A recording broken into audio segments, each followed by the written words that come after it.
Ayan, so guys, nagbabalik tayo, no? Columns pa rin tayo, no? Pero pag-uusapan natin ay shear on columns na, okay? Tapos, may dalawa tayong shear na pag-uusapan, force base tapos seismic base, okay? So, kung mapapansin nyo, no? Yung beam natin, meron din tayong shear doon. Dito rin naman sa column, meron din, okay? Pag-uusapan natin dito yung mga lateral ties, ganyan, mga spacing, okay, tapos yung mga area na reinforcement. So, wala nang pag-aatubili, no? Simulan na natin to. Ayan, so, shear on columns, no? Mapapansin nyo, itong case 1 na formula. Actually, ito muna, dito muna tayo sa kaliwa. Ayan, pareho lang naman yung criteria natin, no? Dapat yung ating shear strength, okay? Yung ultimate, no? Ultimate shear strength yan, no? Kasi may phi, okay? Dapat mas mataas kaysa sa ating factored shear force, okay? So, yung components ng ating ng shear strength natin, ganun pa rin naman VC sa VS, okay? Yung concrete shear strength tapos yung shear strength ng ating reinforcement, okay? Yung mga lateral ties pagdating sa column. Ayun, no? Ito yung mga formula na natin ng concrete shear strength. Ito pa rin naman, okay? Nagbago lang yung sa axial compression saka sa axial tension. So ito muna, no, case 1 muna pag-usapan natin. Mapapansin niyo pareho lang, okay? Pareho lang sa beam, yung simplified, no, naalala pa yun, simplified formula. Yung 0.17 square root na F prime C, okay? Walang square root yan, yung BWD, guys, no, pero alam niyo na yun, no? Okay? Mali lang ng yan, mali lang ng pagka-type. Tapos meron tayo dito na dagdag yung axial compression, no? BC is equal to 0.17, magkakaroon tayo ng ng multiplier na 1 plus NU over 14 AG. Okay? Tapos square root of F prime C, BWD pa rin 'yon. Pero ang naka-square root lang talaga diyan is ang F prime C, okay, guys? So ano yung NU, no? Ano yung NU na tinatawag na yan? Yan yung axial compression or axial compressive force. Okay? Mamaya pag-uusapan natin, madadaanan natin 'yan, okay? Tapos kapag naman dito sa case 3 natin, okay, significant axial tension, okay? So, yung VC natin dyan is pagkakaroon lang ng multiplier na 1 plus 0.29 NU over AG, okay? Pero take note, okay? Take note, guys. Kapag tension siya, sinasabihin naman yun sa problem, no? Kapag compression, positive, okay? Kapag naman tension, negative, okay? Negative yung ating magiging negative yung value ng NU natin, okay? So, ayun, yun lang naman, no? Tapos, ayan, yung shear reinforcement natin, wala namang pinagkaiba, yun pa rin at yun pa rin, no? Hindi yan stirrup, guys, no? Lateral ties na yan, okay? Lateral ties na yan. So, ang daming mali sa, natin, no? Sa PowerPoint natin, pero, ayun, gets na yun, okay? So, ayan, dito tayo sa code provisions. Pagdating naman sa mga circular columns, no? Ayan, galing to sa NSCP 2015 as our main code reference. Yun at yun pa rin. Diba, guys? Yun at yun pa rin. Okay? So, ayan, sinasabi dito sa section 22.5.2.2, okay, meron tayong mga geometric assumptions pagdating sa circular columns. So, sabi dito, yung una is, apat daw ang effective depth natin or D is equal to 0.8 ng diameter. Okay? So, para daw makuha mo effective depth ng isang circular column, 0.8 yon ang diameter. Ay, second, yung BW or the width, no? BW, beam width yan, okay guys, no? Pero, width na lang tatawagin natin dyan.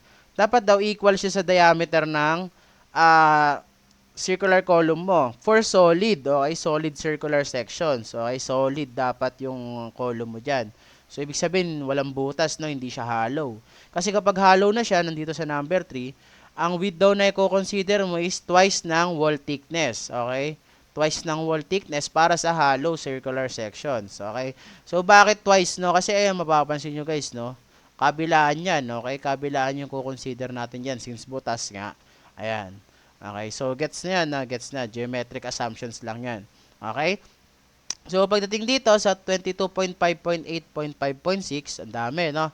Pero ayan, reinforcement area calculation, for each circular tie or spiral reinforcement, the shear reinforcement area or yung AV, no? Yung AV natin tinatawag, shall be twice the area of the bar or wire within the spacing S, okay? So, ibig sabihin lang yan, guys, legs lang yan, no? Legs lang yung sinasabi dyan. Legs lang yan, okay? Legs. Dapat daw kapag ang legs mo, ang legs mo sa circular is times 2. Okay? Dalawa lang, no? Dalawa lang yung legs mo lagi pag circular. Okay? Hindi pala times 2. 2 lang. 2 lang ang legs mo. Okay? So, shear reinforcement strength, yun natin pa rin, no, yung VS. Pero gagamitin natin dyan formula, yung shinortcut na natin, okay? Yung P over A.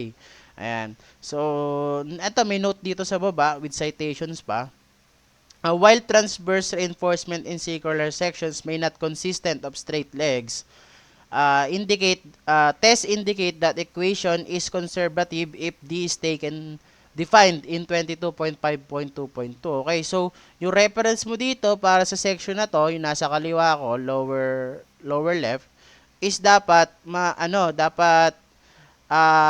dito siya sumusunod, no? Dapat sinusundan niya tong permitted geometric assumptions natin, okay? So ayun lang, no? Tas ito yung mga formula natin, no, pagdating sa mga seismic requirements, okay? Kasi meron tayong mga seismic requirements pagdating sa ating mga elements, okay? Sa beam meron tayong seismic requirements doon. Yung mga maximum value ng ating mga spacing, okay? Mga stirrups. Dito rin, no? Dito rin pagdating sa column, meron lalo na sa column. Magkakaroon tayo dito ng mga transverse reinforcement, okay? Mga special moment frames, yung mga SMRF, no? Kung nag-earthquake na kayo, SMRF yung type ng resisting frame nyo.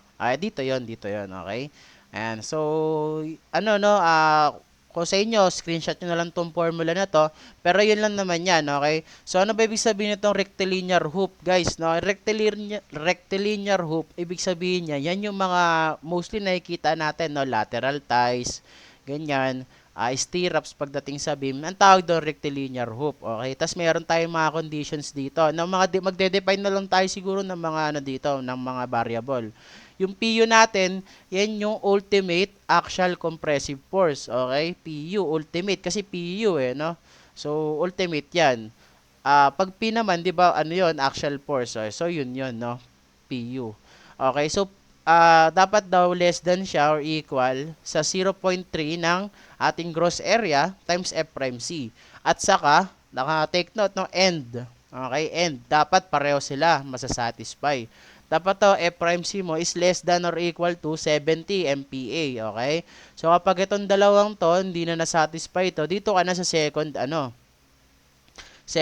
condition kasi or na to no? Or na, okay? So ayan no, greater of A and B. So kapag nandito ka sa first condition, ang i-compare mo lang is ito kung ano mas malaki dito sa dalawa.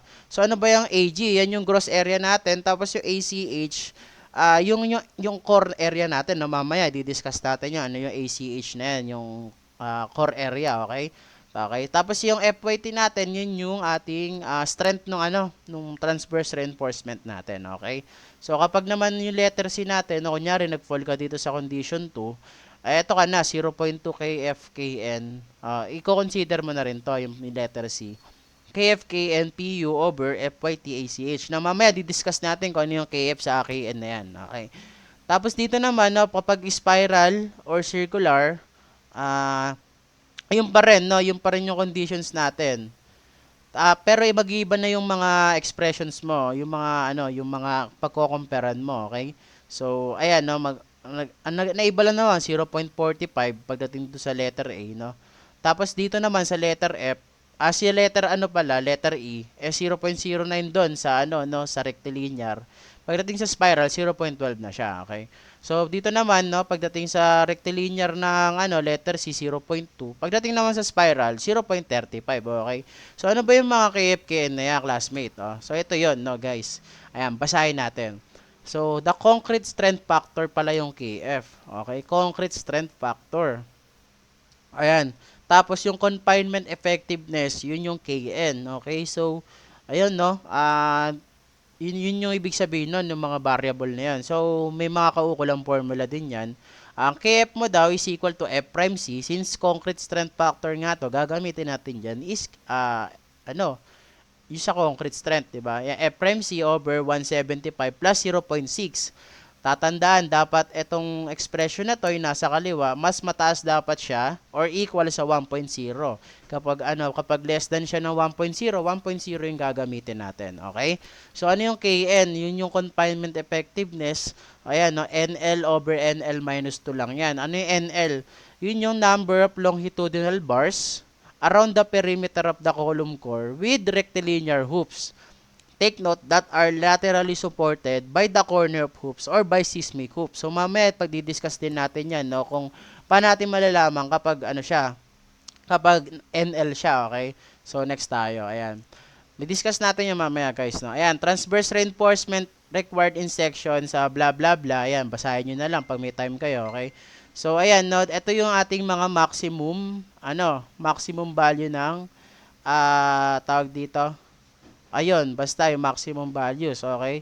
So, ayan. Hindi, ito yung maximum values na ating ng column, okay? And the depth of the column at the joint face or at the section where flexural yielding is likely to occur. Okay, so 1/6 of the clear span of the column or 450 mm. Pagdating naman sa spacing, guys, no, pagdating sa spacing, ito yung mga maximum value natin. Ayan. So, tatlo yan, no? Pipiliin natin yung pinakamaliit. So, 1/4 ng minimum column dimension mo. So, ibig sabihin, kung ang minimum column dimension mo ay 300, divide mo yun sa 4, ilan yon? Oh, 75, no? 75. Tama ba? Oh, 75.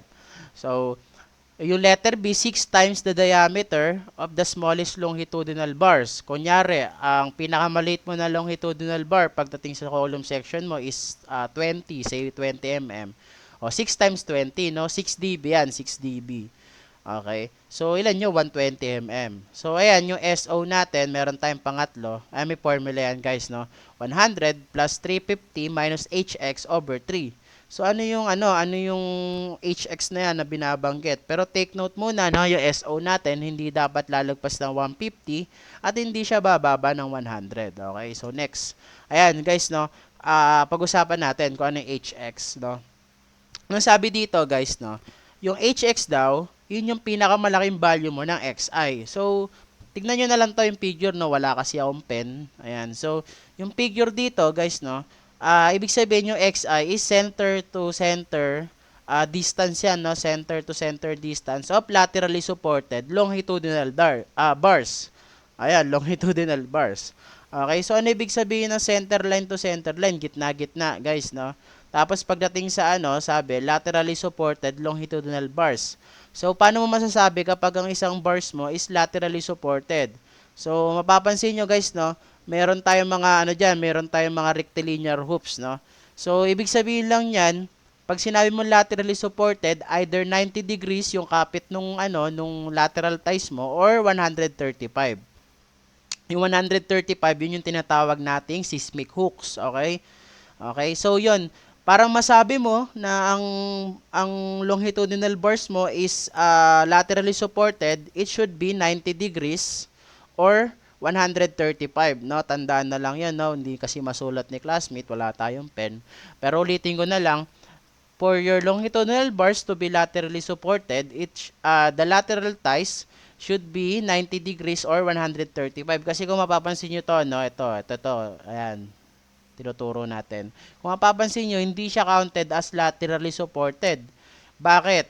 Kasi hindi nakakapit sa kanya yung yung lateral support mo. So ito, example pa dito sa baba, Kaya kino-consider lang dito na XI is from here to here, hindi kasama to kasi ito naka 90 degrees tapos ito naka 135, no? So yun yung yung criteria para masabi mo na laterally supported, okay? So balik tayo dito. Ayan, so ibig sabihin nito, number of longitudinal bars or bar bundles, 'di ba? Around the perimeter of a column core with rectilinear hoops that are laterally supported. Ibig sabihin, guys, pag binilang mo tong NL, balik tayo yan, NL, dapat laterally supported siya, meaning 90 degrees yung hook or 135, no? Ayun. So, I hope na gets yun, no? I hope na gets yun. Tapos, meron pa ba tayong sinasabi kanina? Ayun, yun lang, no? Ayun lang. Yung iba, madadaanan na natin dito sa, sa pag-solve natin ng problem. So, maglabas tayo ng whiteboard. Ayan guys, no, nakapaglabas na tayo ng whiteboard dito, okay? So, ayan, sagutan natin to, CE board daw to, 2023. Okay, lumabas to sa board exam.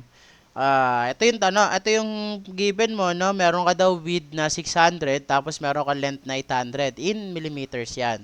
Tapos meron ka daw main reinforcement or mga longitudinal bars mo, 16 na 25 mm, okay? Tapos meron kang diameter ng lateral ties mo na 10 mm. Tapos ito yung mga properties, no? Ayan, main reinforcement mo, Fy is 415. Tapos meron kang lateral ties na Fy o FYV, FYT, pareho lang yon, 275 megapascals. Tapos ang F'c natin or yung concrete strength natin is 28 megapascals. So meron tayong given na concrete cover na 40 and spacing ng ties na 150. Okay? So given yung spacing, no, ano yung nahanap dito? Ay sabi dito, what is the nominal shear strength in kilonewton of the column for the shear parallel to the y-axis. Okay, so hanapin natin yung shear strength ng column na yon parallel to the y-axis. Okay, so ayan, no, copy natin to yung figure. Wag na, dito na tayo mag ano, no, dito na tayo mag sulat-sulat. Okay, for number 1, ang hinahanap is nominal, no? Nominal, so meaning hindi pa siya ultimate. Okay, so VN yan, no? Nominal shear strength. Tapos parallel to y-axis. Therefore, lalagyan natin yan ng VNY. Okay, so may formula tayo diyan para pag ano, no, para sa VNY. Okay, so meron tayo diyan VCY tapos plus yung VSY. Okay, so meron tayong formula diyan, no? Syempre kung ang formula ng VN is VC plus VS, ganun lang din yun, no? VNY is equal to VCY plus VSY, okay? So, pwede na nating isolve, no? Pwede na nating isolve yung mga laman-laman nito. Ito, ayan, yung dalawa. So, simulan natin yung VCY, no? Guys, wala naman sinabi kung anong approach yung gagamitin natin. So, therefore, ang gagamitin lang natin dito is simplified, no?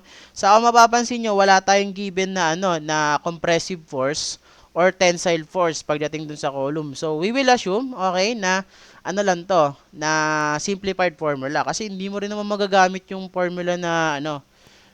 Yung dalawa, yung case 2 and 3, kasi wala ka namang given na compressive force or tension force. Okay, so ayan, VCY natin is 0.17 square root ng F prime C, no? Naalala pa. BWD, okay? So ayan, no? So masosolve na natin 'yan. But first, i-ano muna natin, define muna natin yung ano natin, no? Yung ano yung BW diyan, ano yung D, okay? Guys, no, tandaan to, note natin, note. Sa pagdating dito sa shear, okay, kung ano yung parallel na side, okay, parallel side, pagdating dun sa force, meaning ito is VUY, and ang parallel niya is ito, no? Tama, di ba? Ay, perpendicular pala, no? Perpendicular, ito yung magiging perpendicular niya, okay? Ayan, no? So, meaning, yan yung magiging width mo, okay? Kung ano yung perpendicular, that's going to be your width, okay? Kapag parallel naman, doon ka magsusukat ng depth, okay? So, meaning, kung ano yung parallel sa force, no? Meaning, kung bababayan ng ganyan, ang parallel side mo, ito, dito ka magsusukat ng effective depth. Dito naman is yung para sa width mo, okay? I hope na gets yun, no? Pero i-apply natin yon para makakabisado rin natin, okay? So, burahin muna natin. Ayan, okay? So, for this one, okay? So, ang sulat natin formula, 0.17, given tayo na F prime C, okay, na 28. So, that's going to be 28 megapascals. Then, ang beam width natin is going to be the perpendicular against the force, okay? So, ano yung perpendicular dyan? So, kung ang force mo is paganto, no? Kasi y nga, no? Parallel to y-axis, meaning the perpendicular side is going to be the side na to, which is 800, no? So, meaning, ito yung magiging, natin, beam width, okay? Yung 800. Okay, saan na yung pen natin? Ayan. Ang magiging width mo is 800. Okay? So, paano naman yung effective depth? Okay? So, ayan, no? Ang effective depth, sinusukat natin yon parallel sa force, no? Kung ang force mo is, pababa ng ganyan, no? Parallel sa y-axis, meaning, ang depth mo rin, isusukatin mo from here to here, okay? Ayan, yun yung magiging effective depth natin. So, kunin natin yung effective depth, na since hindi siya given, para makukuha natin yan. Ang effective depth natin is going to be 600, no? 600. minus, given tayo ng clear concrete cover na 40, no? So, i-minus natin yan. Kasi nga, effective depth natin is from the centroid of the bar from the ECCF, okay? So, ito yung ECCF natin, guys, no? ECCF natin yan. Okay? Hope na-gets yun, no? Since beam pa lang, pinag-uusapan na natin yon. Okay? So, next, meron tayong, given tayo ng, diameter ng lateral ties, no? So, i-minus natin yon yung lateral ties. That's 10 mm. And yung kalahati nung ating main longitudinal bars, yung kalahati nito. Okay? Kasi nga, sa centroid yon, no? I hope na-gets yun. So, ang diameter is 25, so that's going to be 25/2. So, therefore, ang ating effective depth ay kukuha tayo ng calcu. Ayan, so na-compute nating effective depth ay 537.5 mm. Okay, so yun yung gagamitin natin. Okay, again, no? Yung kung ano yung perpendicular from the force, that's going to be your width. And kung ano yung parallel, doon ka magsusukad ng effective depth. Okay, so ayun, I hope malinaw yun. Ang nakuha nating effective depth ay 537.5. So, therefore, ang ating VCY is equal to 0.17 square root ng 28 times 800 times 537.5. Ang nakuha natin dito ay 386, okay? 808.8417 Newton, okay? I hope na-gets na kung paano naging Newton yon. So, store na lang natin to sa letter A. Ayan. Tapos, yung natin, yung VSY natin, masosolve na rin natin yan. Yung VSY, okay? So, para natin sosolve yung VSY, guys, hindi ko gagamitin yung formula, no? Yung mahaba.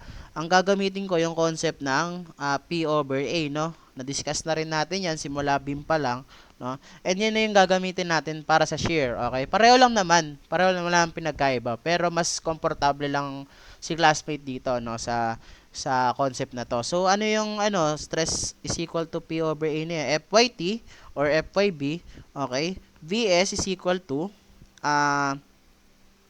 N times pi/4 ds squared. Tapos, yung d/s, no? Discuss na rin natin yan kung bakit d/s yan. Pero yun na yung gagamitin natin, okay? So, given tayo ng FYT, guys, no? 275. Salpak na lang natin yan. 275. And ang unknown natin is yung VSY. So, lagay na natin yan, VSY. Tapos, ilan yung number of legs, no? Ilan yung number of legs? Tingnan natin, baka meron pa din sa gitna. Wala naman. Ayan. So, yung number of legs is yung kung ilan yung parallel na legs dun sa force. Okay? Kasi yun yung sasalo ng shear force natin. Okay? So, ibig sabihin, kung ilan yung parallel dyan sa VUY na yan, ilan yan? 1, 2, 3, 4. No? So, 4. Okay? 4 yung legs na i-consider. Gets na yun, no? Na-discuss na rin natin yun kung bakit 4. Okay? So, ayan, no? 4 times pi/4. Then, given tayo ng diameter ng ating lateral ties. Sabi dito, ang diameter daw is 10 mm. So, yun yung gagamitin natin. Okay, 10 squared. Then, ang effective depth natin, na-solve na rin natin. Ayan, 537.5. And ano yung S na yan? Yan yung spacing. And given tayo ng spacing, guys, no? Ang spacing natin is, saan na yan? Ayan, 150. Okay, nakita ni classmate, 150. Okay, so now, using shape solve, no, pwede na natin ma-solve yung VSY natin. So, 275 is equal to alpha x, which is our VSY. 4 times, wait lang. Ayan, 4 times pi/4, 10 squared, tapos 537.5 over 150. Okay, so shape solve lang natin. Ang nakuha natin value ay 309,577.7761 Newton. Okay? Newton yan kasi force yan. So, store natin to sa letter B. Okay? So, now, pwede na natin i-solve yung VNY natin. How do we solve that? Add lang natin. Okay? For our VNY, ang equal niyan ay yung VCY mo na nakastore sa letter A. Okay? VCY natin na nakastore sa letter A. Tapos, yung VSY natin na nakastore sa letter B. So, with that, masosolve na natin yung VNY natin. And, guys, don't forget, no? Kasi kilonewton daw, divide natin to sa 1,000 or sa times 10 raised to 3. Okay, so, ang nakuha natin sagot ay Block natin, 696.39 na lang, no? 39 kilonewton. Round up ko na sa 2 decimal places. Ayan. So, box na natin, tapos check natin kung tama tayo. Ayan, 696.39. Ayun, no? Meron pala tayong tamang sagot, guys, no? Nakakuha tayo ng mga tamang sagot dito. Okay, so yan, 696.39, no? Para yung nakuha natin. Checkan na natin yan. Ayan. Tama ka na dyan, no? Tumama ka. So, sabi naman dito, what is the nominal shear strength of the column for the shear parallel to x-axis? Okay? Parallel to sa x-axis. So, ibig sabihin, ito namang, wait lang, buray muna natin, no? Ito naman, BUX yung ating i-consider. So, ayan, ito, no? Ito naman. Okay? So, gets yun, no? Ayan, buray na rin natin tong figure natin dito. Ayan. So, for number 2, no? Lagay natin dito for number 2. Block natin para maganda. Ayan. So, sabi dito, what is the nominal shear strength of the column for the shear parallel to the x-axis? Okay? So, ibig sabihin, VNX naman, no? Kasi nominal. So, VNX naman. So, for VNX, ang magiging formula lang yan is VCX lang plus VCY. Okay? So, pareho lang, no? Pareho lang dito yan. Nilagyan lang natin ng kung anong axis. Okay? So, ayan. So, pwede nating isolve. For our VCX, ang gagamitin lang natin 0.17 square root ng F prime C beam width W D. Okay? Beam width dapat pala column width, no? Pero yung kasi nakalagay, no? So width na lang tawag natin. Width times depth, okay? So ano naman yung ko-consider nating width diyan, tapos ano ko-consider natin depth. Okay? So gagamitin pa rin natin tong favorite natin na concept na to. Ayan, no? Ayan. Kapag sinabing width, yun yung perpendicular. So kung mapapansin nyo, ito yung natin, axis na natin, no? Tawag dito, kino-consider. So magiging diyan, ang magiging perpendicular diyan is ito, okay? Etong itong side na to, yun yung magiging perpendicular. So yun yung magiging width, no? So meaning ang beam width mo diyan is width mo diyan is 600. Tapos paano naman yung depth, okay? Ito yung lagay muna natin, no? Oops. Ayan, ito yung magiging ating width. Ang kapal, ulitin natin. Ayan. Ito yung magiging width natin, tapos magsusukat tayo ng effective depth kung saan siya parallel, okay? So, meaning, ang susukatin nating effective depth is sa side na to. Sa side naman na to. Ayan. Dapat parallel. Ayan. So, ayan naman tayo magsusukat ng effective depth. So, ayan, no? Sige, salpakan na natin, no? 0.17 square root na F prime C, 28 pa rin, di nagbago. And ang width natin magiging 600 na. So 600. And for effective depth, solve muna natin separately, no? Para isasalpak na lang natin. Excuse me guys, no? Sorry, narinig yung digay. Nabusog si classmate. Okay, so going back, effective depth natin magiging ano bang length nito, no? 800. Okay, so for our depth, that's going to be 800 minus the concrete cover na 40 minus yung ating stirrups, lateral ties na diameter which is 10 mm. Then yung kalahati nung longitudinal bars, no? So that's going to be 25/2. Okay? For effective depth, magiging 800 minus 40 minus 10 minus 25/2. That's going to be 737.5 mm. Okay? So, yun. Pwede natin isalpak doon sa formula natin. So, 737.5. Okay? So, for our VCX, ang value niyan is 0.17 square root ng 28 times 600 times 737.5. So, ang nakuha kong sagot ay 398,053.2847 Newton. Okay? And store natin sa letter A. Ayan. For our VSX naman, no? Sorry guys na dapat VSX to. Palitan natin. Ayan, VSX, no? VSX dapat. Okay? Dapat ano naman, yung shear strength na kinakarry ng ating lateral ties. So, for VSX, gagamitin natin ulit to, yung P over A, no? So, ayan. So, ang FYT natin is 275 equal to VSX, which is our unknown. Okay? Tapos, ilang legs naman yung i-consider natin dyan. Again, yung legs, di ba, yun yung kino-consider natin kung ilan yung parallel dun sa ating shear force. Okay? So, in this case, ang parallel dito ay tatlo. 1, 2, 3. Okay? Kanina, apat, no? Kasi apat yung parallel. Pero dito naman sa x-axis, tatlo. So, yun yung gagamitin natin. Tatlo. So, 3 times pi over 4, then 10 squared. Tapos, ang effective depth natin is 737.5. And we have a spacing of 150. Okay, given yon, no, yung spacing. Ito yan, guys. So, 150. Spacing of ties. Okay. So, with this one, makukuha natin sagot for our VSX is going to be 275 is equal to alpha x, which is VSX, over 3 times pi over 4, 10 squared, tapos 737.5 over 150. Ano ka natin value ay, shape solve lang natin. 318,577.13, okay, Newton. And let us store that value sa letter B. Okay? So, ayan, no? For us to solve the VNX, pag-add lang natin, VNX is equal to alpha A, which is doon nakastore yung VCX natin, plus ating VSX, which is nakastore pala sa letter B, no? So, letter B na natin lagay yan. Then, we have to divide this one by 1,000, okay? Para maging kilonewton.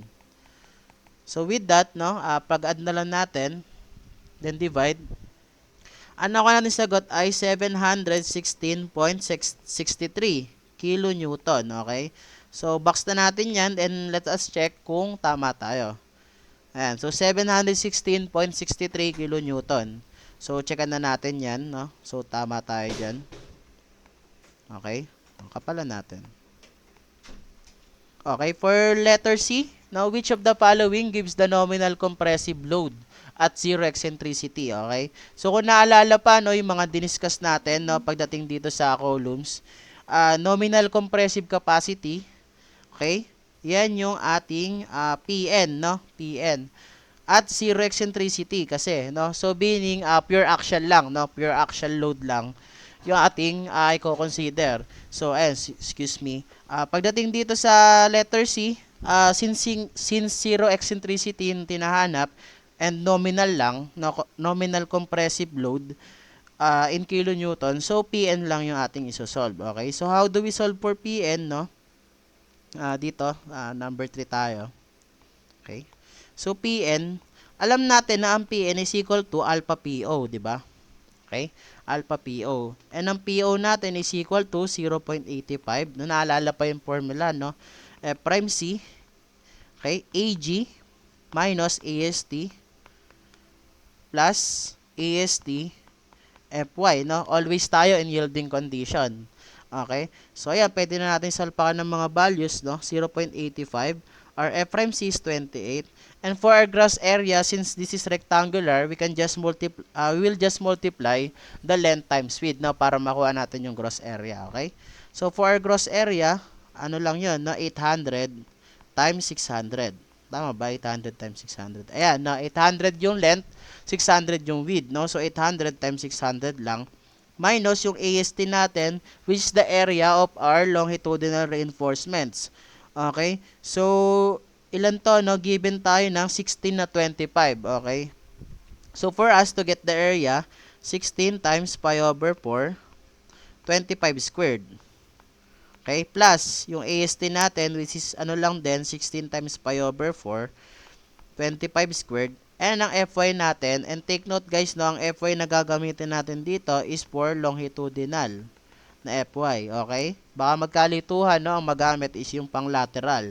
So, ang Fy natin is, for main reinforcement, is 415 megapascal. So, we will use that, 415. Okay? So, ito yung ating, PO value, no?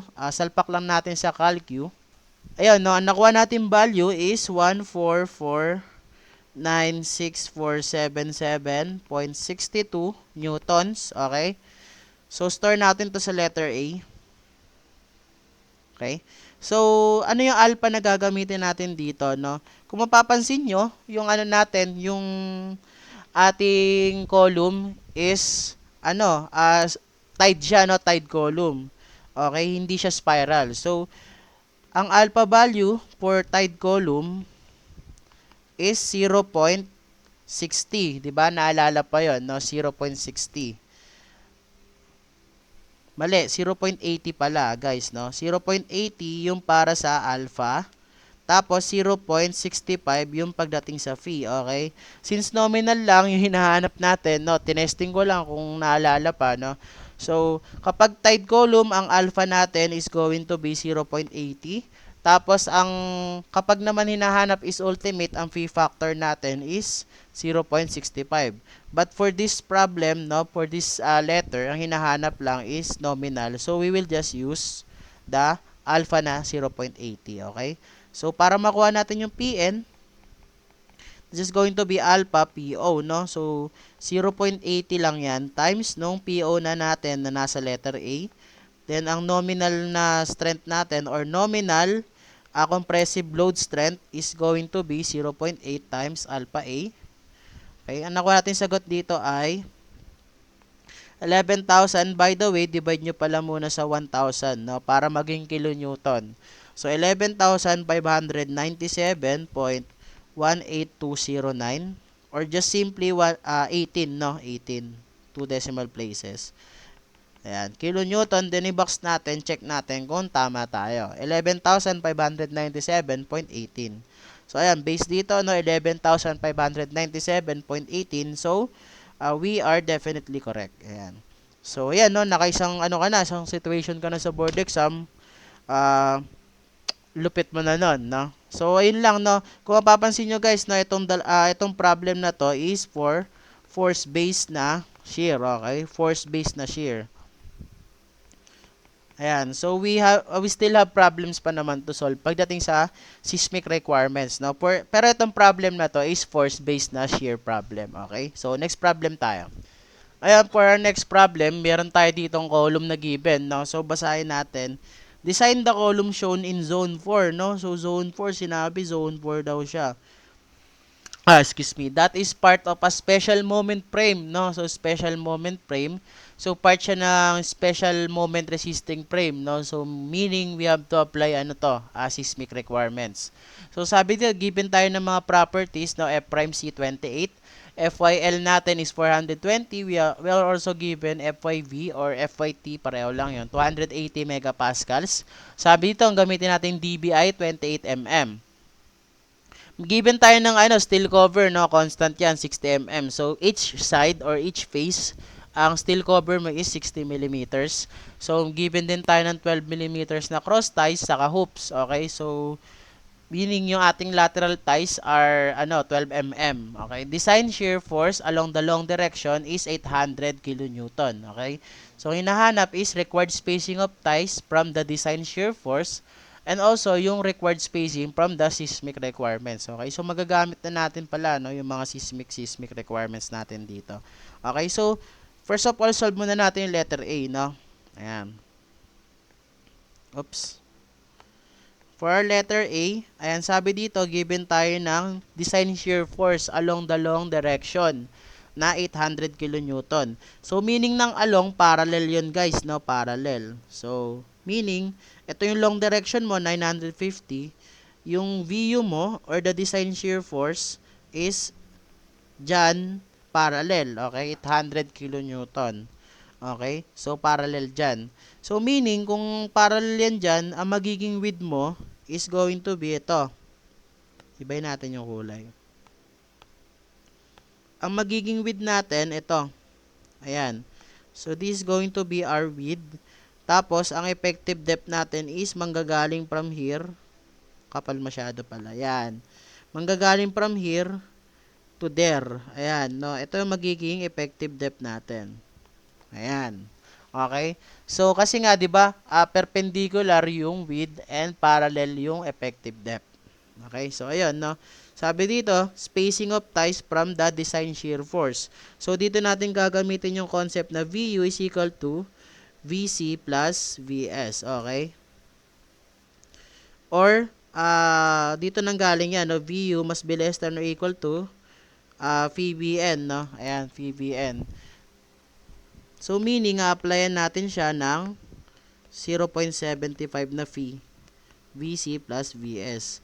Okay? I-note lang natin guys, no? Note. Ang phi mo for shear is always 0.75. Okay? Ang ating phi factor, the reduction factor, pagdating sa shear, no? Whether that's beam or column, is always going to be 0.75.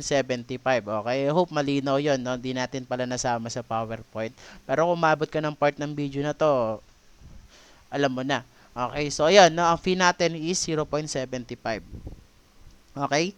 So ayan, no? Gamitin lang natin yung concept na 'yan. Okay? But first we have to solve for kasi kung mapapansin nyo, no? Meron tayong VU. Oo, meron tayong VU. Pero dalawa pa rin yung unknown natin, no? Hindi natin hindi natin masosolve. Pero we can still solve for the VC, okay? Since alam natin yung formula niyan. So, yun yung 0.17 square root ng F prime C BWD, okay? So, pwede na natin palang kunin muna yung effective depth natin so we don't have to worry about that anymore. Wow, English yun, no? Excuse me. Ayan, so, for the effective depth, 950, and we are given a steel cover, no? So, 60, gagamitin na natin yan, 60. Constant naman yan, so, each face is 60, yung, natin, longitudinal bars natin is 60 mm away from the concrete face, no? So, ganito natin, 950 minus 60. Okay, so, ang sagot dyan is 890 mm, no? 890 mm, okay? So, ayan. So, pwede natin salpakin dito. 0.17 and square root ng ating F prime C. Our F prime C is 28 megapascals ulit. 28. And for our width, no? Our width na i-consider natin is yung 525 mm. And our effective depth is 890 mm. Okay? So, therefore, yung VC natin is going to be 0.17 square root ng 28 times 525 times 890. Ayan. So, ang sagot dito ay 420, 317.2820 Newton. Okay? And let us store that value sa letter A na lang.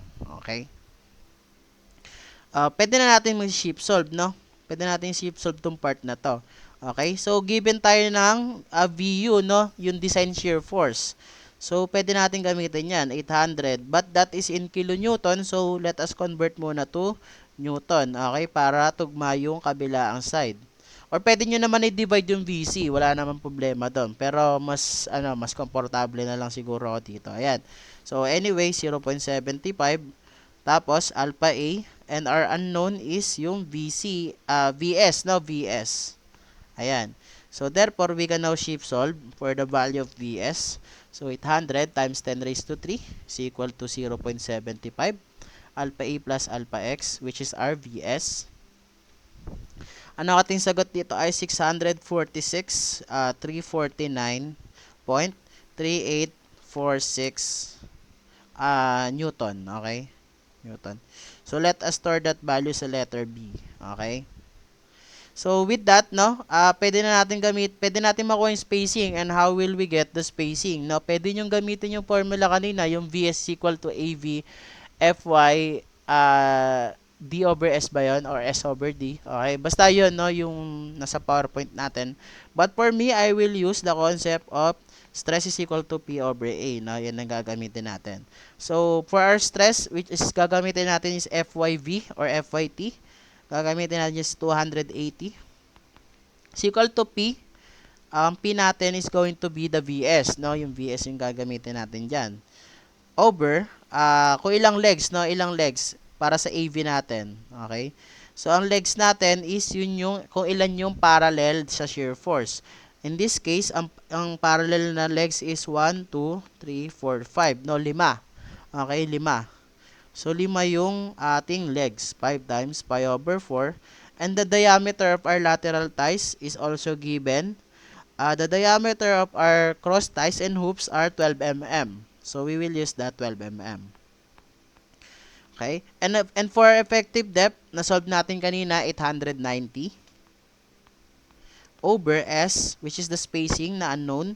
So, with that, masosolve natin yung spacing natin for force base. Okay? 280 is equal to alpha B over 5 times pi over 4. 12 squared, 890 over alpha X. With that, masosolve na natin yung ating spacing, no? Shift solve lang natin. So, ano ka nating spacing ay 218.02 mm. Okay?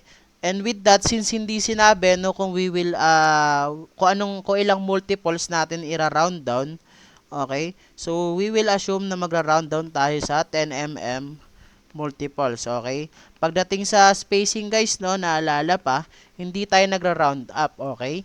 Nagra-round down tayo lagi. Kasi, you have two options with this one. You either go to 10 or you either go to 20. Pero hindi feasible yung 220 kasi bawal ka lumagpas sa 218 na spacing. So, meaning, pwede kang bumaba from 218 but hindi ka pwedeng tumaas. So, therefore, we will round down to the nearest 10 mm multiple, otherwise stated. So, meaning, ang magiging spacing natin dito is going to be 210 MMOC. Okay? And let us box na that answer and let us check kung tama tayo.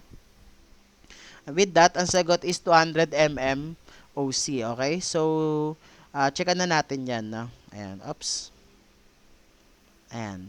Check na yan. So, yung per letter B, the required spacing of ties from seismic requirements of SMRF. So, therefore, gagamitin natin yung table. No? Labas lang natin yung table. Ayun, no, nalabas natin yung table, guys, na nakuha na natin. Ayan, so for spacing or anything about tawag dito, transverse reinforcement for columns of special moment frames, no? Yun yung mga SMRF, or in that case, no, sa atin, special moment frame, part siya ng special moment frame. So, ito yung mga conditions natin, no? Kung mapapansin nyo, yung hoops natin is just rectilinear hoops, no? So, meaning, dito lang tayo sa part na to, okay? For rectilinear hoop lang tayo, okay? So, ASH over SBC, no? Mamaya, didiscuss din natin yan. Dadaanan natin yan, no? Mas madaling i-discuss kapag nadodrawing natin. Okay? So, check muna natin kung anong condition tayo nagpo-fall, no? Since for this one, hindi tayo given ng PU, okay? We are not given any PU. So, therefore, ang magiging PU na natin for this one, no? So, tandaan to, guys, no? Kapag hindi kayo given ng PU, your PU is automatically 0, okay? So, meaning, no, pasok na yung condition natin dito, yung unang condition natin. Kasi 0 yan, no? And definitely ito, pag sinolve mo yan, may value yan, okay? So, ayan, no, kailangan na lang natin malaman kung ang F-prime-C natin is less than 70 megapascals. And in that case, ang F-prime-C naman natin is 28. So, definitely that is less than 70. Okay? So, meaning, with this one, we fall on condition 1. So, with that, ang ating i-compare lang is ito, yung A, tapos yung letter B, okay? So, ayan, paano ba yan, no? Paano natin iaano yan? So, with that, susolve lang natin to, yung dalawa na to, then pipili tayo ng greater or mas malaki sa kanilang dalawa. So, okay? So, lagyan natin dito, okay? We are now solving for letter B. Okay? Ayan. So, yung letter A or the expression A natin, ang sabi dito is 0.3, okay, 0.3 AG over ACH, no? ACH minus 1, then F prime C over FYT, okay? So, ayun, no? So, yung AG natin, that is just the gross area, okay? We can solve that, yung gross area. 950 lang yan by 525. Pero ano yung ACH, classmate? Ano tong ACH, okay? Sige, note natin. Note. ACH. Ang ACH natin is yung area ng core. Area of core. Oops. area of core. Yun yung ACH natin. Okay, guys, no? Kapag sinabing ACH, that's the area of core.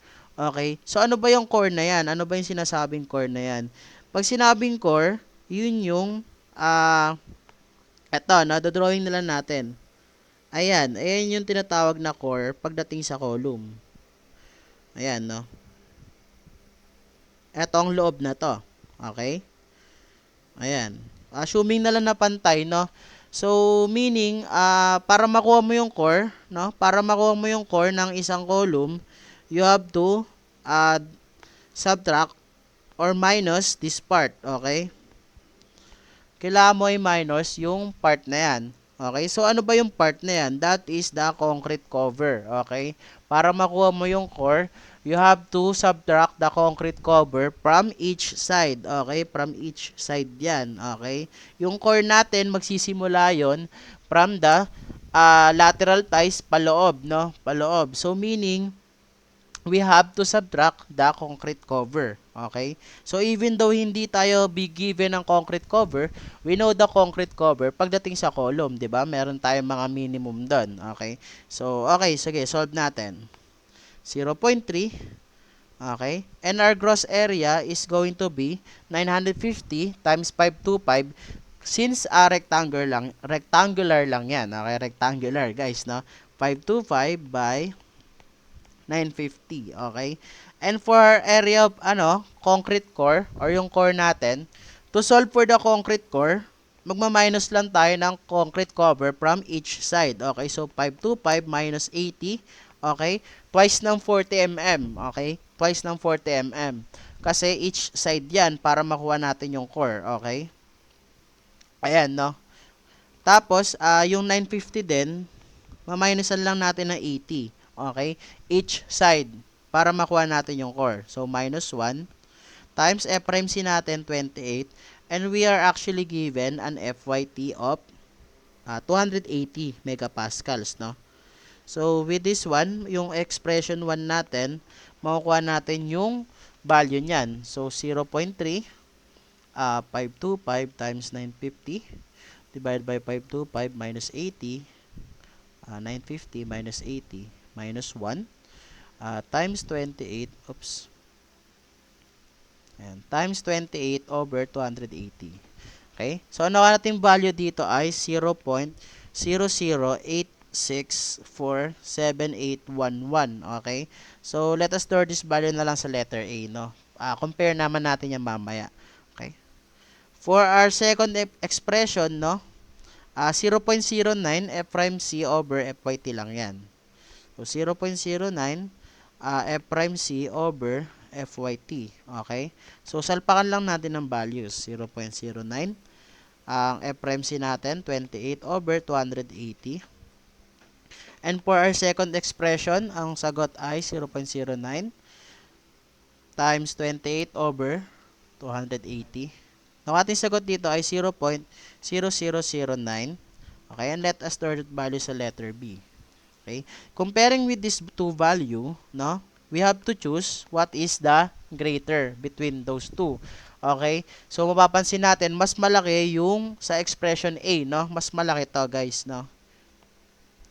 This one will govern. Okay?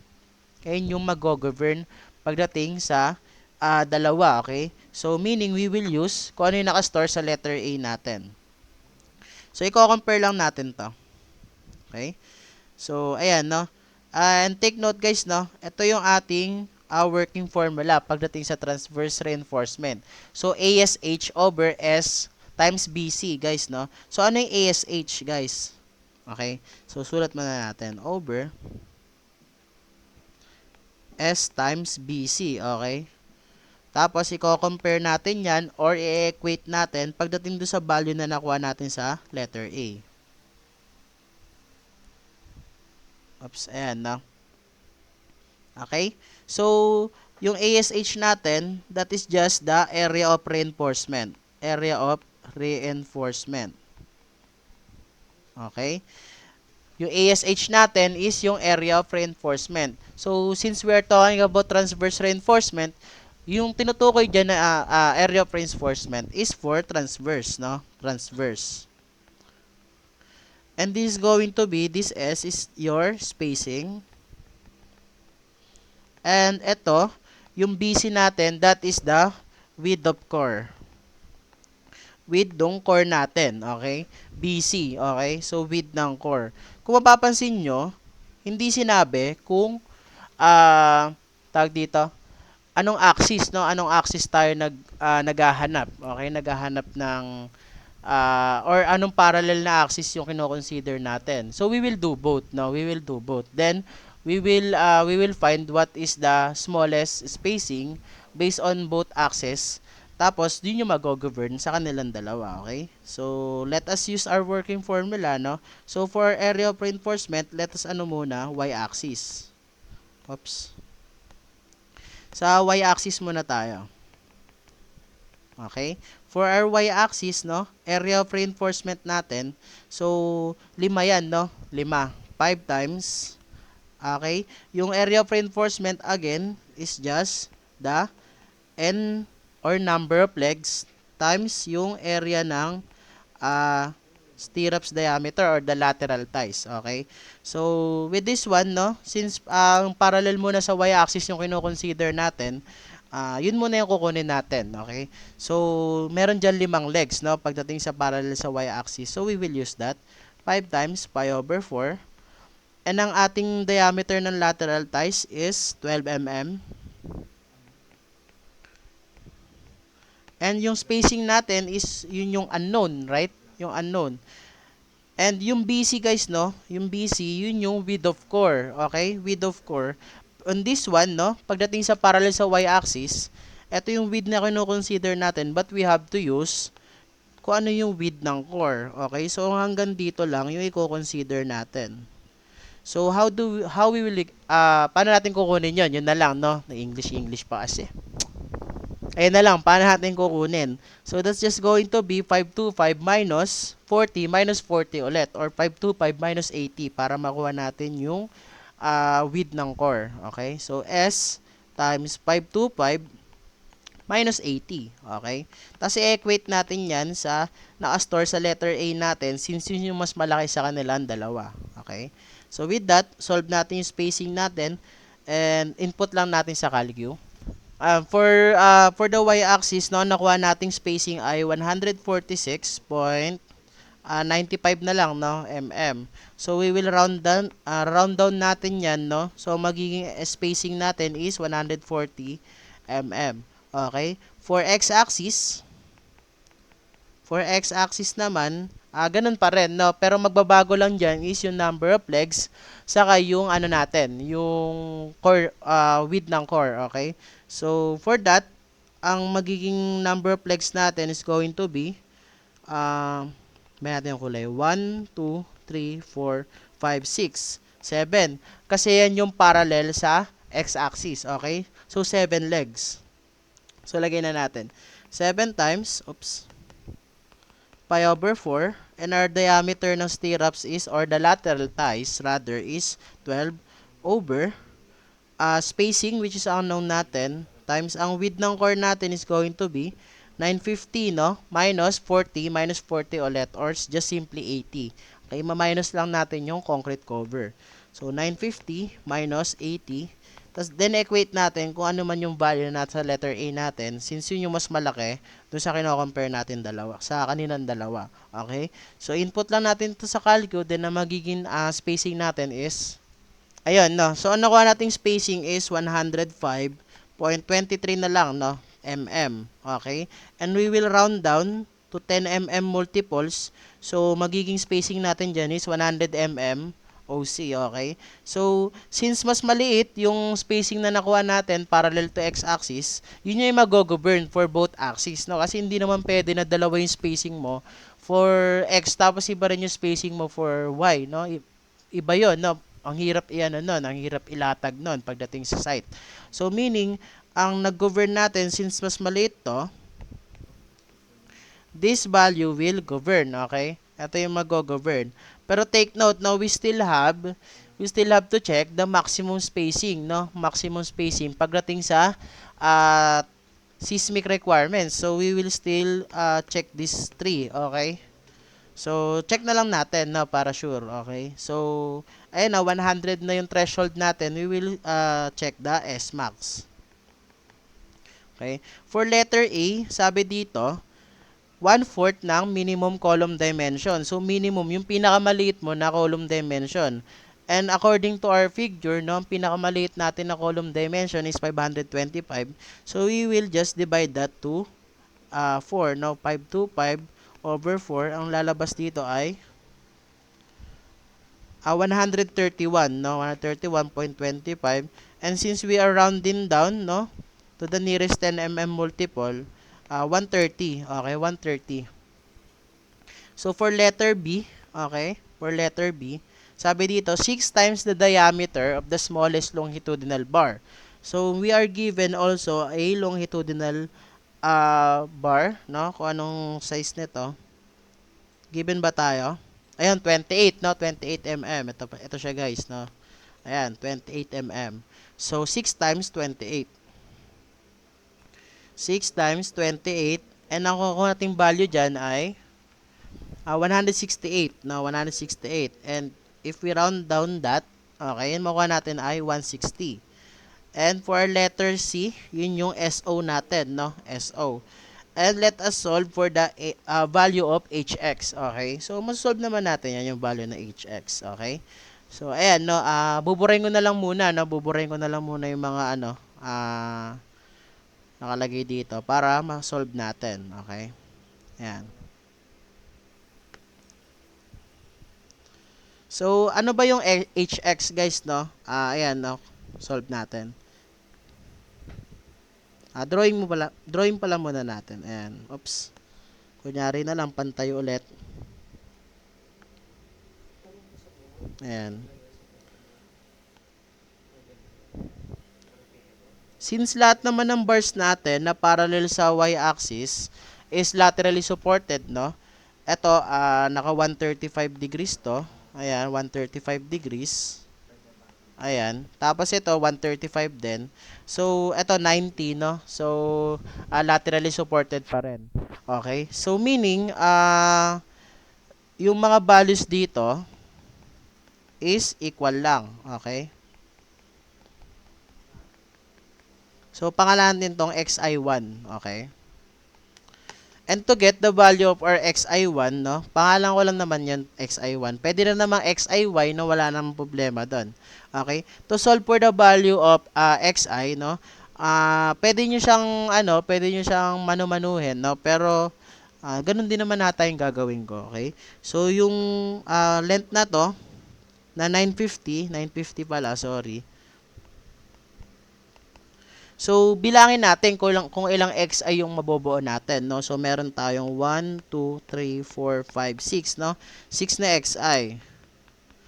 Tapos, add pa natin tong, concrete cover, no? Concrete cover. So, each side yan, 80. Okay?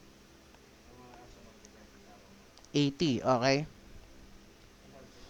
Then, to solve for the value of xi, no? Shape solve lang yan. Okay, 950 is equal to 6xi or 6x plus 80. So, ayan. Nakuha natin value dito ay 145. Okay? And take note guys, no? Bawal tayo lumagpas ng 350 pagdating dito sa ating xi. Okay? Ayan, no? So, andun pala yun, no? Sa kanina, sa concept kanina. Pero, etong value natin na to, yung xi or hx, kasi yun yung largest xi natin, no? Dapat hindi ka lalagpas ng 350. And since this is less than 350, okay pa siya, no? So, kunin naman natin yung ating xi2. Ayan, no? Drawing lang natin para mas ma-figure out natin ng mas maayos. Ayan, no? Ayan. So, with that, meron tayo ditong ilang xi. 1, 2, 3, 4, o 4. Okay? So, let us just name this xi2. Okay? So, ayan, no? Solve natin. 1 pala to. Ayan, sorry. Ayan. So, to solve for the value of xi, ganun lang ulit, no? 525 is equal to 4 na xi2 plus 80, okay? Yung concrete cover. So, ang value na xi2 natin is shift solve na lang natin. 525 is equal to 4 na xi2 plus 80. So, ang ating sagot dito ay 111.25, okay? So, with that, sabi, this is also less than 350. So, check yan. So, sabi, ang hx daw, sabi dito, no? O, sabi kanina, guys, no, hindi ko na nakuha yung picture. Pero, balikan nyo na lang, no? Sabi dito, ang hx mo daw is yung largest value mo ng xi, okay? So, with comparing these two, ang magiging largest value mo ng xi, or yung magiging hx mo, is going to be 145 or yung xi1. So, we will use that. Okay? So, to solve for SO, 100 plus 350 minus 145 over 3. Okay, I think that's 3. No? Ayan, tama. So, nakuha natin yung sagot dito ay, calculate natin. 350 minus 145 over 3. Ako natin dito ay 168.33. And if we round down that, ating sagot ay 160. Okay? So, these are the value of our S-max, no? Atong 130. To be specific, 130 yung value na S-max natin. And since yung nakuha nating spacing or yung S-govern natin is less than S-max, therefore, we will use S-govern, no? So, magiging spacing natin is 100 mm. Okay? So, i-box na natin yan and check natin kung tama tayo. Okay? So, ayan, no? Ang sagot dito ay 100 mm for seismic requirements. So, tama tayo dyan. Okay? Ayan, checkan natin. Okay? So, ayan, no? Nagkaroon na tayo ng problem pagdating sa seismic requirements ng isang column, no? So, ayan, no? Medyo marami lang talagang code provisions pagdating sa seismic requirements. Okay? So, ayan, next problem na agad tayo. So, yun, no, next problem natin, given naman tayo guys ng diameter. Okay? So, definitely, this is a circular column, no? So, we are given a diameter of 600 millimeters. Tapos, given tayo ng mga longitudinal reinforcements, okay? 828 mm daw. Mas ang FY daw nun is 415. Then we're also given lateral ties na 12 mm in diameter with FYT or FY transverse na 275 megapascals. We're also given an F'C of 27.5. And ito, given tayo dito ng shear strength reduction factor, no? So, yun yung Phi factor natin, 0.75. Okay, we also have factored axial compression force, no? So, 3,000 daw yan, kilonewton, factored na siya, okay? So, excuse me. Kanina pa digay ng digay si classmate. And, so, what is the shear stress area of the concrete in mm squared, okay? So, drawing muna natin, no, para totoo. Drawing muna natin yung ating column. Ayan. Sabi dito, meron daw tayong 8 28 mm, no? So, 8. Drawing natin yung 8.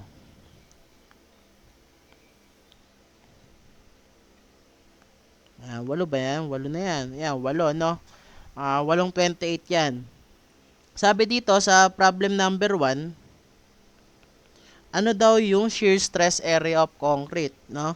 Shear stress area of concrete. So, VC is equal to, gagamitin pala natin yung simplified formula, no? Kasi hindi naman sinabi kung tawag dito. Basta yun muna, no? Okay? So, ayan. So, lagyan muna pala natin ang axis, no? Kakalituan na. Sorry guys, no? Nakakalito talaga. Ayan, X and Y, no? Kasi nabasa ko dito X direction, eh. Okay? So, kapag tinanong, ang sabi ay shear stress area of concrete, guys, no? Shear stress area of concrete. So, lagay muna natin yung mga formula natin, okay? Since given tayo ng factored axial compression force, actually, ito yung NU natin na tinatawag, no? Yung NU. So, definitely, gagamitin natin yung formula for case 2. Okay? So, lagay muna natin yung mga formula natin. Yan. VC1, pangalanan natin. Okay? F'C, BWD. Okay? Tapos, for our VC2 naman, kung naalala pa, no? Ano nga ulit yon? Ayun, naalala na ni classmate, 0.17, okay? Tapos may multiplier tayo nun, di ba? 1 plus NU over 14 AG, okay? Tapos, times natin yung width times the depth, okay? So, ayan, no? Kung mapapansin nyo, dalawa yung formula natin na gagamitin. Ko-compare natin yan, no? Kasi may given na tayo ng axial compression force, no? Yan yung NU natin, guys, no? NU. And we will take that as positive kasi compression siya. Otherwise, kung tension siya, yung isa yung gagamitin natin, yung case 3, okay? So, ano ba yung sinasabing shear stress area in concrete na yan, okay? So, ayan. Etong equation na to, okay, ayan yung stress natin. Okay? Stress yan. Kasi ito yung, yung F-prime-C natin, di ba yan yung may Newton per mm squared, no? So, definitely stress yan. Tapos, ito naman, yung part na to, ito yung area. Okay? Area or yung mm squared. Okay? Di ba, para maging yan, para maging force yan, yung VC natin, times mo yan, no? So, definitely, magka-cancel to. Oops. Kakancel yan, no? Para maging Newton. Pero ang tinatanong sa problem is shear stress area of concrete. So, definitely, ang isosolve lang natin dito para sa problem 1 is yung BWD, no? Ayan, yung BWD.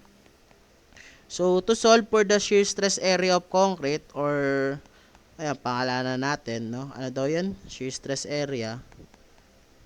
Shear stress area. Okay? So, ano lang yan, beam width times D. No? Pero naalala pa yung mga provision kanina. Baka nakalimutan na, labas na lang ulit natin. Ayun, no, nilabas natin yung provision ng NSCP, guys, no, pagdating sa mga circular columns, okay? So, sabi dito, yung D daw na gagamitin natin or the effective depth is going to be 0.8 times the section diameter, okay? So, yung effective depth pala natin, effective depth pala natin is 0.8 ng diameter. Tapos yung width natin magiging, ayan, BW or the width is equal to the diameter, no? Yung diameter na mismo. Okay, so ibig sabihin yung width natin is yung diameter. Okay, so to solve for the shear stress area, ano lang pala yan, 0.8. Tapos yung diameter natin is 600, no? Times yung ano pa natin, yung width natin, equal daw yan sa diameter. So, therefore, ang magiging value nito, or the shear stress area, bakit nasulat ni classmate, BWD, is equal to 0.8 times 600 times 600. So, nakuha natin sagot ay 288,000 mm squared, no? So, try natin i-box yan, tapos check natin kung tama tayo. So, ayan, no? Shear stress area of concrete daw in mm squared is 288,000 mm squared, no? So, ayan, tama tayo dyan, okay? So, yun lang pala yung shear stress area, no? 288,000 or the BWD, okay? So, ayun, no? Meron ka na number 1. For number 2 naman, ang tinatanong dito, what is the design shear strength capacity of the concrete along X direction? Okay? So, meaning, ang co-consider natin, since along, no, along the long direction, or along the X direction, is parallel to the X-axis. Okay? Parallel to X-axis. So, meaning, since ano naman yan, since circular naman yan, no, ano lang yan, pantay lang yan, no? Equal lang yung X and Y dyan kasi circle naman yan. 'Di ba? Gets naman yun, no? Geometry. Okay? So, ayun, no? Solve lang natin tong BC1 tas BC2 tapos ko-compare natin. Okay? So, for our BC1, i-block natin para cute. BC1 natin is 0.17 square root ng ang F'(C) daw natin ay ilan daw? 27.5. Ayan, no? So, times BWD pa yan. Pero times na lang natin ang ating shear stress sa concrete, okay? Or the shear stress area, 288,000 kasi para hindi na tayo magsosolve ulit. Okay? So, ayan, no? BC1 natin magiging 0.17 square root ng 27.5 times 288,000. Ano ka natin ay 256. 748.5 4060 Newton, no? Newton yan, guys. So, store na lang natin to sa letter E. Okay? A pala, A, no? Letter E. Store natin sa letter A. Okay? For our VC2, no? VC2, sabi dito, okay? Ito naman yung ano, yung isa no, yung may axial compressive, anong tawag dito? Axial compression force no, o yung NU nga natin, 'di ba? Yun naman yung gagamitin nating formula for case 2, okay? So ano yun, 0.17 ba? Tama ba tayo? Ayun, 0.17, 1 plus ang NU natin sabi dito ay 3,000 no, 3,000 kilonewton. But we have to use Newton. So, I will use a multiplier of times 10 raised to 3 para maging Newton yan. Sige, mag-unit analysis tayo para magets natin, no? Yan. Tapos, 14 times the gross area, okay? Ano ang area ng circle? Okay, pi over 4, no? Times the diameter. So, pi over 4 times ang diameter niyan is 600. So, we will use 600 squared, no? Tapos, ang magiging unit nito is mm squared, okay? Ayan, mm squared talaga yan. Bakit kasi ang kapal? Mm squared. Ayan, no? Mm squared. Tapos, times mo sa, dapat pala may square root pa dito ng f prime c, okay? Nakalimutan ni classmate, ang dami niyang nakakalimutan. Ayan. So, anyway, dito na lang, no? Dito ko na nalalagay. Square root ng f prime c, which is 27.5, no? Newton per mm squared yan. Okay? Tapos, BWD, no? Okay? So, 288,000 mm squared, no? So, papansin nyo, pag nag-unit analysis kayo, okay? Makakancel lang to, no? Makakancel lang yan. Okay? Gets ba yun? Makakancel lang. Tapos, ang maiiwan dyan is Newton, no? Newton. Guys, Newton. So, ang magiging value ng VC2 natin is going to be, salpak nila sa calcu, 0.17 square root ng 27.5 times 1 plus 3,000 times 10 raised to 3 over 14 times pi over 4. Oops. 600 squared times 288,000. So, ang nakuha natin sagot dito guys ay 451, no? 451, 333.0629 Newton. And let us store that value sa letter B. Okay? So, now we will compare. Okay? So, paano mo siya i-compare? We will choose the greater between the two equations. Okay? Kahit maging tatlo yan, pipiliin pa rin natin yung pinaka malaki, okay? So, according to our solution, no, kung i-compare natin yung BC1 sa BC2, mas malaki yung BC2, no? Ito yung mag-govern, okay? Kasi 256,000 lang yung ating VC1 and ang VC2 natin is 451,000. Excuse me. So, this one will govern, no? So, ayun yung gagamitin natin. Okay? So, kung mapapansin nyo pala, no? What is the design shear strength pala? Di ko pala binasa yung problem. Pero anyway, no? What is the design shear strength capacity of the concrete? So, nabanggit guys, no? Design shear strength. Therefore, ang ibig sabihin niyan is ultimate, ayan, ultimate yan, no? So, we will apply a phi factor. Kapag sinabi guys, design or ultimate, no? Pagkakapareho lang yon, okay? So, sa problem nga natin, sabi is design. So, we will apply a phi factor, no? Ayan. So, sabi kasi, what is the design shear strength capacity of the concrete? So, ang hinahanap dyan is PVC, no? PVC. So, with that, mag-apply lang pala tayo ng reduction factor na 0.75 sa ating BC2, no? Para makuha na natin yung PVC natin. So, with that, 0.75 times alpha B, nakuha natin ay 338. Divide nyo na rin sa 1,000 para maging kilonewton. Okay? So, 338.50 na lang na 50 kilonewton. Kasi 4,997 lumabas sa akin. 2 decimal na lang natin. Ayan. So, 338.50. So, check natin kung tama tayo. Uy, tama, no? tumama tayo. Okay? So, 338.50. Okay? So, again, kapag sinabing design or ultimate, yun yung mag-apply tayo ng ating reduction factor or in this case, shear strength reduction factor na 0.75. Okay? Next, what is the design shear strength capacity of ties in kilonewton if the spacing of ties is 75 mm? So, we are given a spacing of 75 mm. 75 mm. And ang hinahanap, design shear strength capacity no, of the ties. So, ano yung ibig sabihin nun? Yun yung strength or capacity nung ating lateral reinforcement, no? So, definitely that is the VS, okay? So, meron tayong way niyan para ma-solve yun, di ba? We are using the concept nga ng stress is equal to P over A or the FYT is equal to VS over N times pi over 4 ds over ds squared d over s, no? Ginagamit natin yan, no? Para di na tayo magkakabisado ng formula, aralin na lang natin yung concept or i-derive natin, okay? So, ayan, no? With that, pwede natin ma-solve yung VS natin, okay? So, ayan, no? Salpakan na lang natin. Ang FYT natin daw ay 275.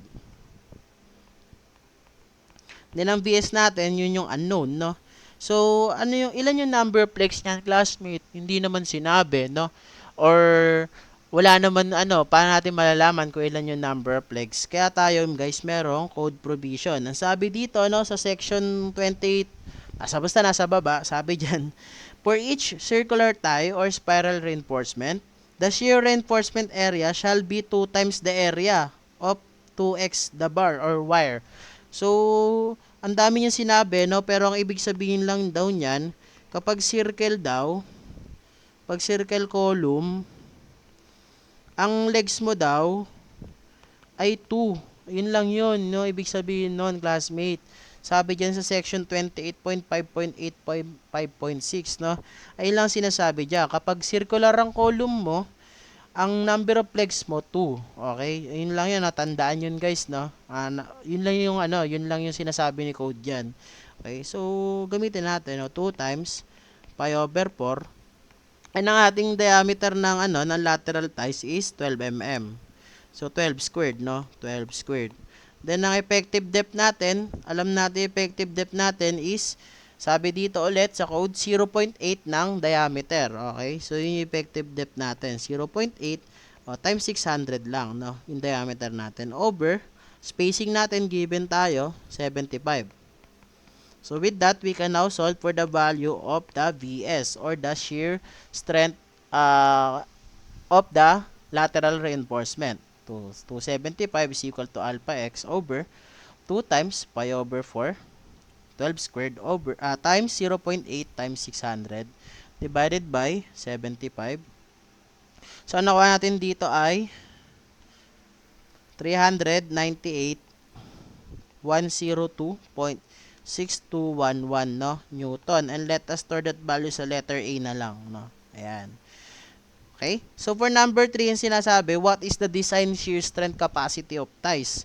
So, meaning, design na naman to, no? Design. So, meaning, ultimate pa rin, no? Ultimate pa rin hinahanap. We will still apply the reduction factor or the phi factor para makuha natin yung design shear strength. So, how we will get the design shear strength? No? Apply lang natin yung 0.75 dun sa VS na nakuha natin. Okay? So, ayan, no? Ayan. So, ang nakuha natin sagot dito ay, so, ang VBS natin, or the design shear strength, is 298.58 na lang, guys, no? 298.58 kilonewton, okay? So, divide nyo pala ito muna sa 1,000 para maging kilonewton. So, box natin, check natin kung tama tayo, 298.58. Ayan. So, ayan. Ang sagot is 298.58. Tumama tayo. Ayan. So, 343 ka na sa problem na to. Board exam problem din ata ulit to, no? So, hindi ako sure, pero at least tama tayo, okay? So, ayan, no? Meron tayong problem na bilog na column or circular column, tapos given tayo ng factored axial compression force or yung NU nga na tinatawag natin, okay? So, nagamit na rin natin yung code na, na pinagsasabi natin kanina. So, ayan, last problem tayo. Ayun pala guys, no, may correction si classmate, no, para dun sa pangalawang problem natin. Maliit lang naman na correction, no, guys, no. So, ayan, no. Kailangan pa pala nating i-minus yung ating ano, tawag dito, lateral ties dun sa ating pagkuha ng xi, no, kasi core nga yung kinukuha natin, core, no. Para masabi natin na core, no, small ano lang naman to, small, pero malaki impact niya, baka kasi mag-iba yung value, no. So, ayan, no. Ano to, yung ating concrete cover plus yung diameter ng stirrups, kailangan natin i-minus yan. Doon din sa kabila, okay, ayan. So, concrete cover plus diameter ng stirrups para makuha natin yung core, okay? So, ayan, no, each face yon. So, yung concrete cover natin, 40 plus 40 yon, no, kabilaan. Plus yung diameter ng lateral ties pa natin, no, kailangan nating i-minus yon. Okay, so with that, kailangan natin i-consider yun sa equation.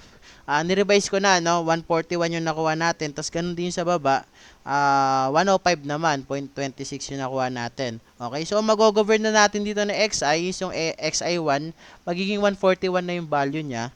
Okay, yun yung magagamitin nating hx. Okay, tapos kung gagamitin na natin dun sa SO, no, pinalitan ko na rin pala, okay, 350 minus 141 over 3. Alam mo ba sa sagot sa akin ay 169, and if we will round down, no, 160 na, no, 160 pa rin pala. Okay, pero kasi baka yung iba nagre-reference sa akin is kailangan, no, kapag hindi kasi sinabing steel cover, okay. So, nakalimutan ko, no, kapag steel cover, ma-minus mo kung ano yung given na steel cover. Pero in this case kasi, no, wala siyang given na steel cover. So, we have to subtract pa yung ating diameter ng lateral ties, okay? So, ano lang naman, maliit lang naman yung ano, yung difference. Pero kasi kapag sa iba, no, baka kasi mag-govern bigla tong SO, magkamali na tayo, okay? So, ayun lang naman, no, nag-govern pa rin naman dito is yung na-solve natin na spacing. Pero, dito sa SMAX, no, yun na lang, note na lang natin na ima-minus mo is yung concrete cover plus diameter ng stirrups at each face, okay? Each face, no? So, bali times 2, no? So, dito, diniretso ko na 80 kasi dalawang 40 mm, tapos 24 kasi dalawang 12, no? So, ayun lang naman guys, no? Thank you. Ayun. So, sige, last problem tayo. Sabi dito, the section of a column as shown is reinforced with 16 na 20 mm bars with FY na 414. Okay, the ties are 10 mm with FYT na 275. Okay, so given tayo na concrete strength na 21 megapascals. Okay, tapos given tayo na axial dead load dito, axial dead load, tapos axial live load. Okay, so ang pinapahanap is determine the required spacing of transverse reinforcements for seismic design. No, seismic design na agad yung pinapahanap. So copyin lang natin yung mga natin. Copy na natin tong tatlong natin, no, tatlong provision natin para rin may reference tayo, okay?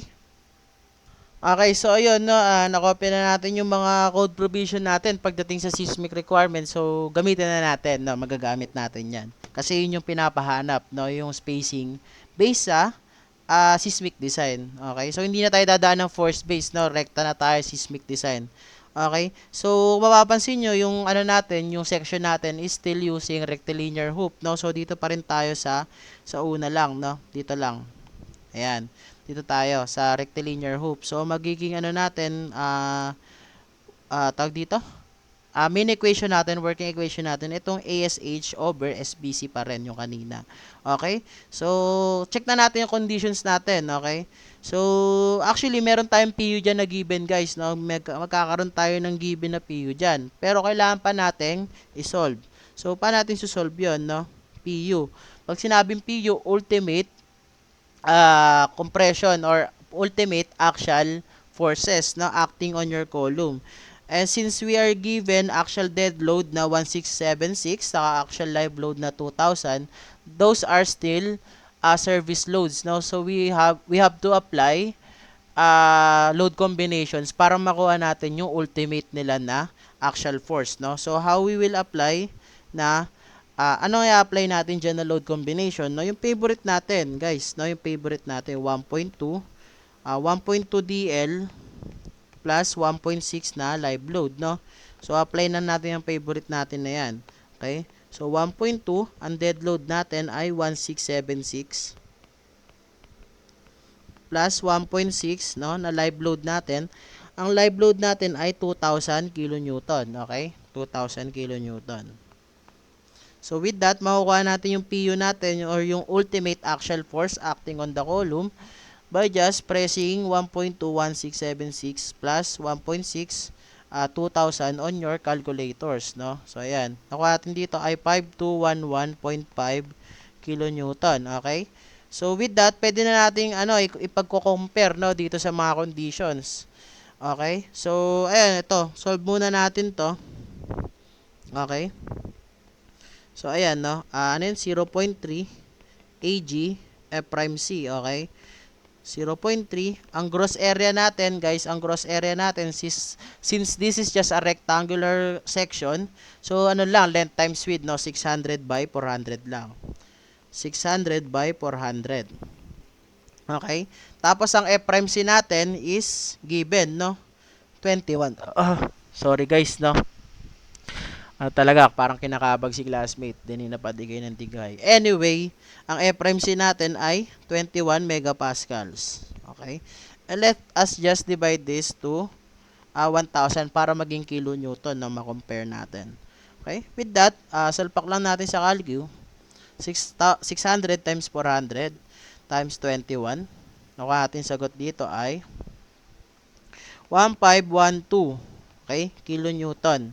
Okay? Kung i-compare natin, this one, o yung PU natin, this is greater than 1512. Okay? So, saan tayo magpo-fall, no? Even though yung ating F prime C is less than 70, okay? Even though yung ating F prime C na 21 is less than 70, pero kasi yung sinasabi dito, dapat pareho sila, no? Dapat yung PU mo din, less than din dun sa 0.3 AG F prime C. So, therefore, magpo-fall tayo sa condition na to na, no? Dito na sa pangalawa. Okay? So, kailangan na nating i-check yung tatlo. Okay? Yung greatest ng ABC. Okay? So, I hope na gets yun, no? Kasi, pag sinabing end, dapat sila pareho na sa satisfy. And otherwise, kung hindi na satisfy sila pareho, doon ka na sa sa kabila, okay? Or na lang, no, or kasi ito nga greater, no. Mas malaki na yung PU natin kaysa doon sa 0.3 AGF prime C. Okay? So, ayun, no, tuloy. Compare na natin. Doon muna tayo sa expression A. Okay? So, ayan, 0.3 AG over ACH. Okay? Minus 1, no? Minus 1. F prime C natin is 21. Lagay mo na pala natin. F prime C over FYT. Okay? So, salpak na natin yung mga value. 0.3. Ang AG natin is just the gross area. Since this is a rectangle, length times width lang. 600 times 400. Divided by, para makuha natin yung core, no? Yung core, ma-minus lang natin yung ating, anong tawag? Ma-minus lang natin yung concrete cover, guys, no? So, 600 minus 80 yan, no? Kasi kabilaan, okay? Gets yun, no? Kabilaan, 40 plus 40, 80 yun. O, tapos 400 minus concrete cover ulit, kabilaan, 80. O, minus 1 times F prime C natin, 21, tapos ang FYT natin is given, no? Anong FYT natin? 275. Okay? So, with that, no? Ang ating expression A is equal to, salpak lang natin sa calcu.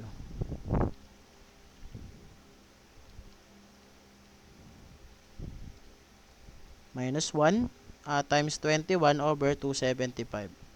Okay?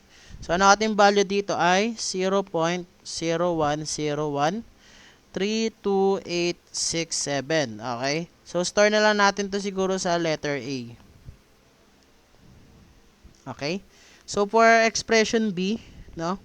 Expression B, 0.09 lang yon. 0.09 F prime C over FYT. Okay? So, salpakan na lang natin ang value diretso. Ang ating F prime C ay 21, then ang FYT natin is 275. Okay? So, magiging value nito is 0.09, 21 over 275. Ang nakuha natin ay 0.006872727. And let us store that value sa letter B. Okay? So, for letter C, no? Yung letter C, since nga nag-fall tayo dito sa pangalawang condition, we have to check letter C. Okay? So, ayan, 0.2 KFKN. Okay? 0.2 KFKN times PU, no? Yung PU natin over FYT. FYT ACH, no? So, ayan. So, with that, meron na tayong KF sa KN. Pero makukuha natin yan, guys, na makukuha natin yan. Okay? So, para makuha natin yung KF natin, gagamitin lang natin tong formula na nasa letter A. Para naman yung KN is yung nasa letter B. Okay? So, with that, sige, dito na lang, no? Para 21 over, ayan, over 175 plus 0.6. Okay? So, ang value na makukuha mo dyan ay, nakuha natin ay 0.72. And this is less than 1.0. Therefore, ang gagamitin nating KF value ay 1.0. Okay? Kasi nga, dapat, this should be greater than or equal to 1.0. Okay? Kapag nag-less than yan sa 1, gagamitin natin is 1.0. Okay? I hope na gets yun, no? So, for NL, no? Okay, basahin ulit natin. Number of longitudinal bars around the perimeter with rectilinear hoops that are laterally supported. Okay? When we say laterally supported, the lateral support must be 90 degrees or 135. Okay? Kapag nakapatong lang o nakatabi lang, hindi yung laterally supported, no? So, kung papansinin natin yung figure natin, ito, 90 degrees, 135, 90, no? Tapos kung papansinin nyo, lahat naka 90, either 90 or 135. So, we can say na lahat ng ating bars is laterally supported, okay? So, therefore, yung lahat ng 16 na bars natin is laterally supported. Therefore, ang NL natin is 16. Okay? So, meaning this is 16 over 16 minus 2. Okay? Ano ko ating value dito ay 8 over 7. No, fraction na lang natin para hindi na tayo mag-store. So, 8 over 7 pala ang ating KN. Okay? So, pwede na natin substitute. 0.10. Ang KF natin is 1.0. Ang KN natin is 8 over 7. Then, ang PU natin is yung na-solve natin kanina. 5211.5. 0.5 over FYT natin na 275 times the ACH, okay, or the concrete core area, no? So, ayun lang yun, 600 minus 80 times 400 minus 80. Pero, i-minus na natin para diretsong salpak na. 520 times 400 minus 80, 320. Okay? Ayun. So, kung mapapansin nyo, mag-unit analysis tayo. Sige, no? Ito is kilonewton. Tapos ito is Newton per mm squared. Tapos ito, mm squared. Okay, so definitely ito, magka-cancel to. So, kilonewton over Newton, para mag-cancel sila, dapat ito is in Newton, no? Newton. So, therefore, we have to apply times 10 raised to 3 or times 1,000. Okay? So, ang value ng C natin is going to be, salpak lang natin sa calcu. Okay? 5211 times 10 raised to 3 divided by 275, 520 times 320. Okay? So, ang nakuha natin value ay 0.026031469, no? 6 to, 60. Okay? So, store natin sa letter C. Okay? So, if we were to compare yung tatlo, okay? Yung tatlo, kasi nga, compare natin yan, pipiliin natin yung malaki. So, we have to choose ano yung pinakamalaking value dito. Okay? Kung mapapansin nyo, no? Ito, 0.01, tapos ito, 0.006. tapos 0.026. Therefore, ang mag-govern or the greater value is ito, no, yung naka-store sa letter C natin, or also the expression C. Okay? So, now, yun yung gagamitin natin para sa working equation natin na ASH over S times BC is equal to kung ano nga yung mas malaki and with N ay nakastore sa ating letter C. Okay? So, yun, no? Okay? So, with that, mapapansin nyo, wala rin sinabi kung anong axis, no? So, we have to solve for each axis. Okay? So, for each axis pala, no? Solve natin yung X and Y. Kasi, iba-iba sila na legs, no? Iba-iba rin sila ng, ng magiging core width. Okay? So, with that, alam natin yung ASH natin, ano lang yan, AV lang yan, no? So, ayan. Lagyan natin dito. For y-axis, okay? So, for y-axis, ilang legs yung parallel, no? Ilang legs yung parallel sa y-axis? 1, 2, 3, 4, 5, 6, no? So, that's going to be 6 legs. So, 6 times pi over 4. And I think given tayo ng diameter ng lateral ties, 10 mm daw, sabi. And we are solving for the spacing, so yun yung unknown natin. And ang magiging concrete width natin, or BC, okay, core width natin, is kung ano yung perpendicular, okay. So, ito yung axis natin, this is the y-axis, and ang perpendicular is ito, okay. Gets yun, no? Ito yung perpendicular. But we're only counting for the core, no?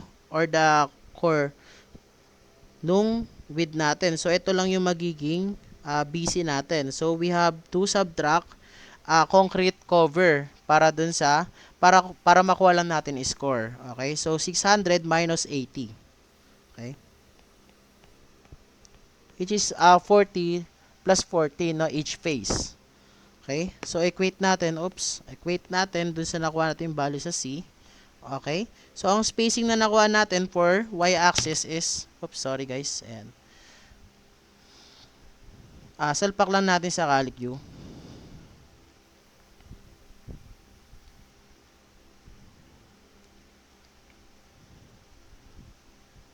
Okay? So, ayan, no? Nakuha nating spacing ay 34.81 mm. Okay? And if we have to round down yan, yung value na yan, ang magiging spacing natin is 30 mm. Okay? So, for the x-axis, ang number of legs naman yan, no? Para dito sa ating x-axis, i-drawing natin. It's going to be your x-axis. Y pala to, sorry. Ayan. So, ang number of legs natin sa x-axis ay 1, 2, 3, 4, no? So, 4. So, 4 times pi over 4, 10 squared, over, unknown natin na S. Tapos, ang magiging, natin, core natin is kung ano yung perpendicular, no? So, ito yung perpendicular side. Pero, ang core lang na i-consider natin is ito. So, ayan. Assume na lang natin na pantay. Ayan. Ito yung ating BC, okay? So, mag-minus lang tayo ng dalawang concrete cover ulit sa value na 400 minus 80, okay? Is equal to C. So, with that, masasolve na natin yung spacing natin, no? So, if we have to solve that using our calculator, ang makuha natin spacing ay 37.71 mm, no? And to round down 10 mm multiples, kasi wala naman sinabi, ang spacing natin ay 30 mm. Okay? So, ayan, no? Pero, check na rin natin yung mga S-max value natin. Okay? Even though sobrang liit na yan, and may sinasabi nga sa code na may mga maximum value rin tayo. So, malay natin, may bababa pa sa 30. Let's check na lang. Okay? Ayan. So, with that, for S-max natin, okay, Yung una is minimum column dimension. So meaning minimum column dimension divided by 4 or 1/4 ng column dimension yung minimum. So ang pinakamaliit nating column dimension is 400. So let's divide that by 4, okay? 400 divided by 4 is going to be 100 mm.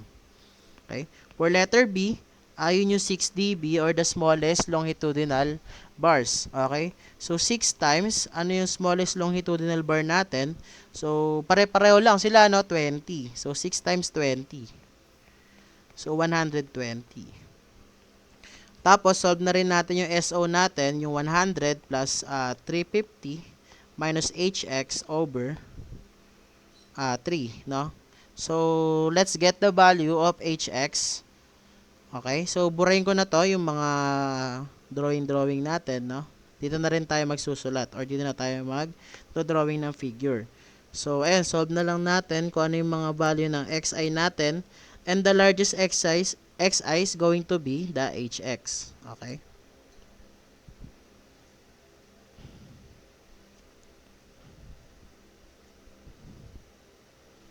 Ayan. So, let us say, ito yung ating xi. Oops. xi1, no? Ito yung xi1 natin.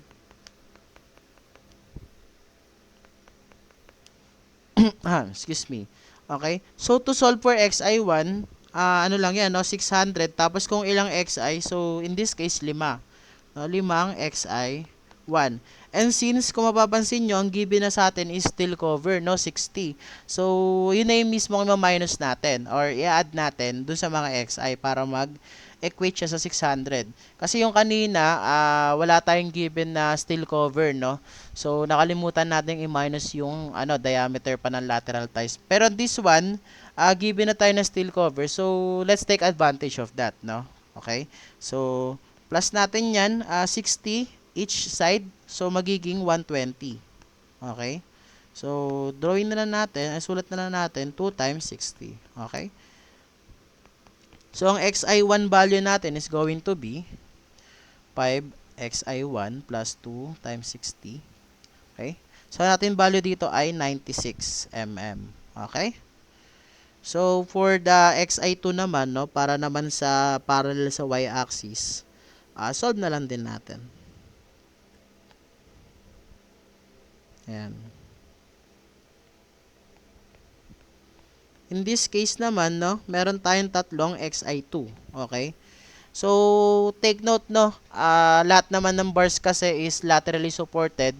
So, lahat ng spacing is, lahat ng bars is pwede natin kuhaanan ng, ng center line to center line distance na xi. Okay? Pero kung meron dyan na hindi laterally supported, yung laterally supported lang yung kailangan natin, i-consider. Okay? So, going back, 400 is equal to tatlo yan na xi2 plus dalawang steel cover, no, each side or each face. So, to get the value of xi2, shift solve lang natin. Ang ating value dito ay 93.33. Okay? So, meaning, if we have to compare, no, we have to compare between these two, kukunin natin yung pinakamalaking xi, okay? And kasi yung pinakamalaking xi natin, yun yung magiging hx natin. Okay? So, therefore, yung hx natin is going to be 96 mm. Okay? So, we can now solve for the value of our SO. So, 96. So, solve natin. So, ang ating value dito ay 184.67. Excuse me. Okay? And take note, guys, no? Take note natin. The value of SO shall not exceed 150. Okay? And shall not be less than 100. So, therefore, 184 to. Ang gagamitin lang natin is 150 mm. Okay? So, with that, ang ating S-max pala is the smallest between these three. So, ang S-max natin ay 100. Pero ang na-solve natin na spacing is 30. Therefore, ang spacing natin is going to be 30 mm. Okay? Since S is less than S max. So, we will use the one that na-solve natin, no? Pinipilit talaga mag-English, di talaga kaya. Ayan, no? So, ayun, ibig sabihin, gagamitin natin is yung 30 mm. Okay, so let's check kung tama tayo. So, ayun, tumama naman tayo, no? 30 mm yung spacing daw. Okay, ibahin natin yung kulay. Ayan. So, ayun, no? Nagkaroon na tayo ng problem na, ano, na condition 2, no? Or yung i-check natin lahat. Okay, so, goods, no? Naka-apat na problem tayo ngayon. Okay, so, balikan lang natin, no? So, kapag force based, no? Parang similar lang sila ng, ano, ng beams, guys, no? Parang similar lang. Nagkakaroon ka lang ng, ano, ng dalawang axis, no? Okay, so, pag ano naman, pag force base pala yun, no? Pag force base. Pero kapag seismic, ibang-iba sila ng beam, no? Meron tayong additional code provisions and mas marami na i-check natin, okay? So, ayan, no? Meron din tayong additional provision pagdating sa mga circular columns. Tapos dito naman, kapag nag-fall ka sa condition 2, no? Yung tatlo i-check mo. So, ayan, no? Tumama naman tayo sa apat na problem. So, goods, okay? So, ayun lang guys, no? Ito na yung topic, huling topic natin, last na topic na natin to pagdating sa column, shear, no? So, hopefully sa mga susunod na video natin, matalakay na natin is slab, no? Slab design na. One way lang siguro, no? One way slab design, okay? Doon lang tayo sa, ano, sa mas conservative na approach, okay? Medyo mahaba kasi pagdating sa two-way, no? Baka hindi na natin kayanin, hindi kaya ng utak natin yon. Hindi kaya ng utak ko. Okay? So, ayun lang na for this video na tinalakay natin ulit is yung shear sa columns. Okay? Force base saka seismic base. Ayun. So, if you have any questions, no, comment lang kayo sa ano, sa comment section. Tapos kung may inquiries kayo or may problema kayo sa approach, okay? Or mas may alam kayo na mas mabilis na approach, comment nyo lang din, no? Kung okay tong video na to, like, tapos share, tapos subscribe na rin kayo. Share nyo na rin sa mga tropa nyo, okay? Sa mga classmate natin, okay? So, ayun lang, no? Thank you for watching.